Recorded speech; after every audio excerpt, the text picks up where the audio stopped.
प्रदेश के गोंडा जिले में कुल 7 विधानसभा हैं। हम आपको सिलसिलेवार तरीके से 7 विधानसभा के बारे में बताने जा रहे हैं। गोंडा में 27 फरवरी को मतदान होने हैं। ऐसे में सबसे पहले हम विधानसभा कर्नलगंज की बात करेंगे। इस विधानसभा में मतदाताओं की बात करें तो करीब 3.50 लाख मतदाता हैं। ये विधानसभा ठाकुर बाहुल्य बताई जा रही है। ये एक ऐसी विधानसभा है जहां पर आजादी के बाद से सिर्फ 2 ही घरानों का परचम लहराता रहा है। लोगों का ये भी मानना है कि यहाँ पर हर 5 साल में राजनीति बदल जाती है और फिर विधायक दूसरे घराने के चुने जाते हैं। इनका आपसी तालमेल पिछले कई वर्षों से चल रहा था। वही जनता इनके बारे में ये सोचती थी ये एक दूसरे के ध्रुव विरोधी हैं। अब हम आपको इन दोनों घरानों का नाम बताते हैं। पहला घराना जो कि रजवाड़ों से ताल्लुक रखता है, जिसको बरगदी कोट के नाम से जाना जाता है। इस राजघराने के मुखिया अजय प्रताप सिंह उर्फ लल्ला भैया हैं, जो कि उत्तर प्रदेश के बाहुबली विधायकों में इनका नाम शुमार होता रहा है। भारतीय जनता पार्टी से मौजूदा विधायक हैं। वहीं दूसरा घराना भभुआ कोट के नाम से जाना जाता है। इस कोट के मालिक योगेश प्रताप सिंह हैं, जो कि समाजवादी पार्टी में मंत्री पद पर भी रह चुके हैं। ऐसे 2 घरानों की हुकूमत कर्नलगंज विधानसभा में आजादी के बाद से चली आ रही थी। कर्नलगंज विधानसभा के इन 2 घरानों के आगे राजनीति में किसी को सफलता नहीं मिली। अब हम आपको यहाँ के विकास के बारे में बताते हैं।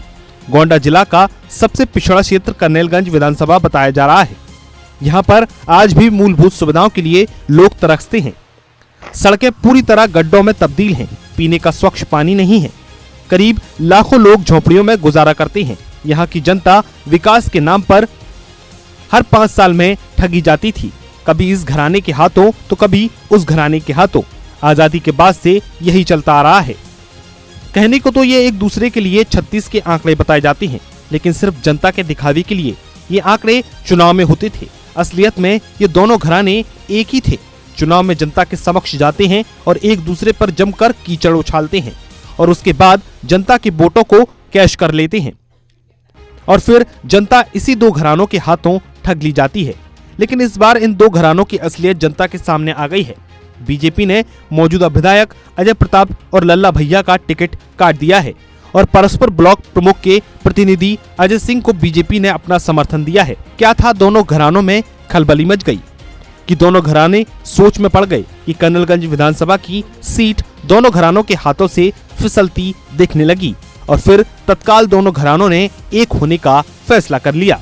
समाजवादी पार्टी के प्रत्याशी योगेश प्रताप सिंह ने भभुआ कोट पहुंचकर ये साबित कर दिया कि अभी तक जो हम एक दूसरे पर कीचड़ उछाल रहे थे वो सिर्फ जनता को गुमराह करने के लिए किया जा रहा था।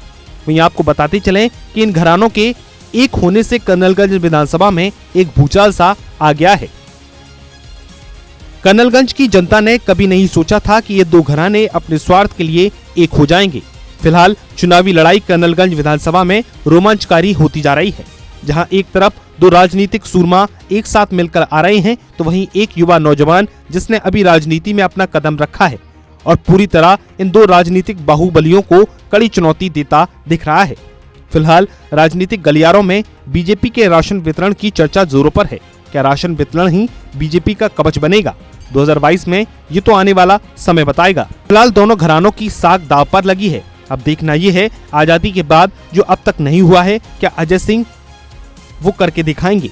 क्या कर्नलगंज विधानसभा का ताज अब की घराने में नहीं जाएगा? क्या जनता इस बार कुछ चौंकाने वाला फैसला करेगी?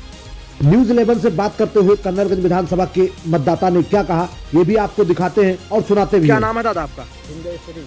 कहाँ रहते हैं? हम कर्नलगंज विधानसभा।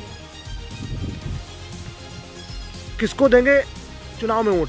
हमें मोदी और योगी हमारी गरीबी छुड़ाए, हम बिजली फ्री दिया है, दाना महीना में 2 दाई दिया है और लोन दिए, तेल दिए, खाइत है उन्हें गुनगाइश है, उन्हें तरफ रहा। अच्छा, हाँ, खुल्लम खुल्ला हम।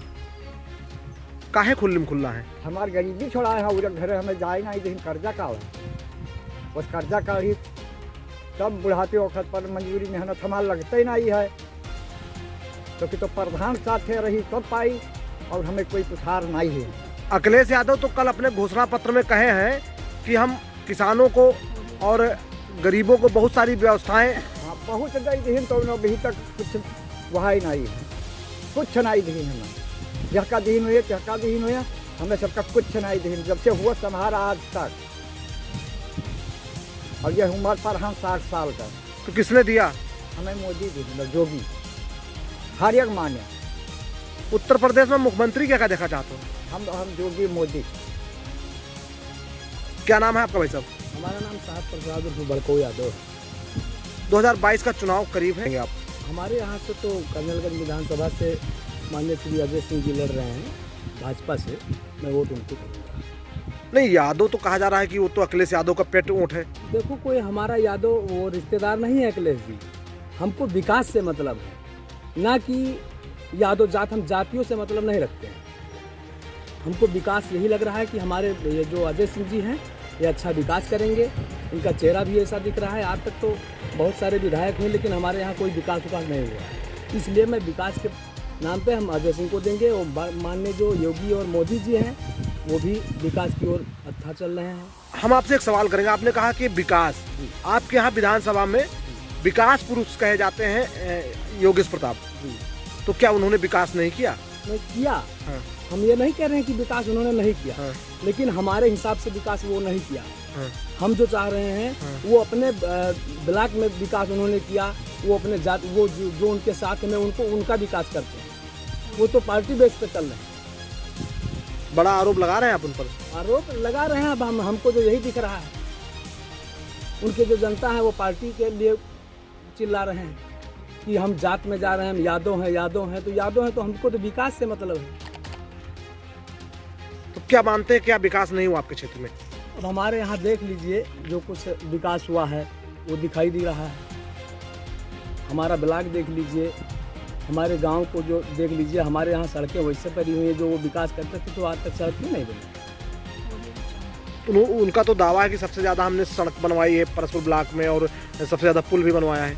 हमारे यहाँ जो ये कन्या में जो हमारे घर का रास्ता है वो आज तक नहीं बना, अभी मिट्टी नहीं पड़ी हुई है। उनको तो करना चाहिए। विधायक थे, शायद मंत्री भी थे। हाँ, मंत्री भी थे। इस बार किसको समर्थन है आपके इस विधानसभा में? यादवों का किसकी तरफ समर्थन जा रहा है, आप बताएंगे? अब यादव, अब सबकी बात तो मैं नहीं कह रहा हूँ, ना जान रहा हूँ, लेकिन मैं यादव हूँ। हम अजय सिंह को वोट करूँगा। ये उन्हीं को समर्थन हमारा रहेगा, ये हमेशा रहेगा भाजपा की तरफ। क्या नाम है दादा आपका? कहाँ रहते हैं? कौन सी विधानसभा है? चुनाव 27 तारीख को आपके यहाँ होने वाला है। किसको वोट करेंगे आप लोग? मोदी। मोदी को क्यों वोट करेंगे? अरे बाबा वही जोगी मोदी देखते हैं।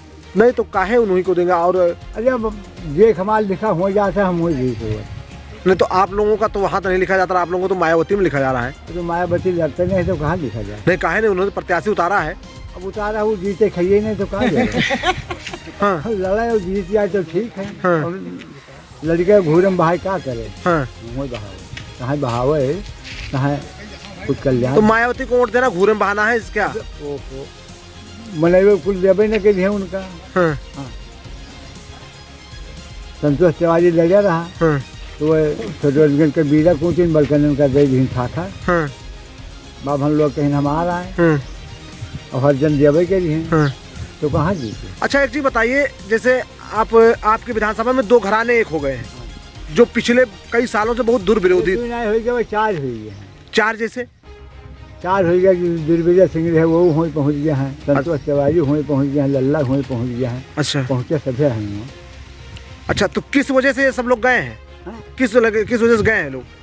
कि गिराई किसको? भाजपा का। तो गिरा देंगे ना, कभी नहीं गिरा सकते। काहे कुछ फर्क नहीं पड़ेगा इन लोगों से? हाँ? इन लोगों से फर्क नहीं पड़ेगा कुछ? अरे कहाँ पड़ी तो उन बाबा थे तो उन कट्टा चला जाते तो 4-5 जने अकमा हुआ अंदाज है गिरावे के खाती। तो हमें कुछ थोड़े गिराई पई हैं। तो जनता इनकी चाल को समझ गई क्या? चाल समझते हैं। चाल ना समझ तो 4 जने इकट्ठा कहे थे। चाल ना होते तो 4 जने इकट्ठा कहे खोते। अलग अलग रह जाती कि अपन अपन लड़ो, फिर देखा जाए अपन बात। क्या मान के चले कि वो तो भाजपा में व्यवहार वैसे कहूँ भूला चूक। हरजन के वोट भूला चूका। तो क्या आप लोग इस समय इस बार बहन जी को निराश करेंगे क्या? अब निराश वो है, ये है मतलब अभी कोई निराश है, ये है निराश रही है, निराश रही है। तो कमल खिलाएंगे। क्या नाम है आपका? मेरा नाम सोमेश प्रताप सिंह है। कौन सी विधानसभा है आपकी? 298 करनेलगंज। आप युवा हैं और इस समय पक्ष विपक्ष युवाओं को रिझाने में लगा हुआ है। 27 तारीख को आपके यहाँ वोटिंग है, किसको आप लोग मतदान करेंगे? भाजपा आगे सिंह। विपक्ष तो कह रहा है कि युवाओं के लिए भाजपा सरकार में कहीं कुछ है ही नहीं। क्यों नहीं, काफी है। हमें युवाओं से नहीं मतलब, हमें हमारे घर पे रोड हो गई, बिजली हो गई और लोगों को राशन मिल रहा है जो उसके पात्र हैं। इससे ज़्यादा क्या चाहिए? रोजगार आपको नहीं चाहिए? रोजगार क्या चाहिए? रोजगार कई सारी योजनाएं सरकार बना रही हैं। आपको रोजगार नहीं चाहिए। रोजगार की जब बात होती है तो युवाओं को कहा जाता है, लोग विपक्ष भी कह रहे हैं और युवा भी हंगामा कर रहे हैं कि रोजगार इस सरकार में नहीं। क्या कहेंगे? जब रोजगार हमें तब मिलेगा जब हम उस लायक होंगे, हम पढ़ेंगे लिखेंगे आगे बढ़ेंगे, हमें रोजगार मिलेगा। अगर ऐसे घूमेंगे तो रोजगार कोई भी सरकार नहीं देगी। अगर हमें कुछ ताकत होगी या जज्बा होगा, पढ़ाई लिखाई करेंगे तो आगे बढ़ेंगे, वरना ऐसे रह जाएंगे। रोजगार कोई सरकार नहीं दे पाएगी। इस बार ठाकुर मतदाता किधर जा रहा है? भाजपा की तरफ पूरी तरह, क्योंकि दो घराने एक हो गए हैं और दोनों घराने काफी एक दूसरे के दुर्विरोधी थे, तो क्या उसका प्रभाव पड़ेगा कुछ? 40 सालों से हम लोगों ने इन्हीं को देखा है, 50 सालों से इन्हीं दोनों दावेदार थे। आज यही विधायक थे, यही मंत्री थे। पहली बार कोई जनता के बीच से आ रहा है तो हम उसे खुला समर्थन देंगे। इन सभी सवालों के जवाब 10 मार्च को मिलेंगे। Bureau report, news 11 Uttar Pradesh.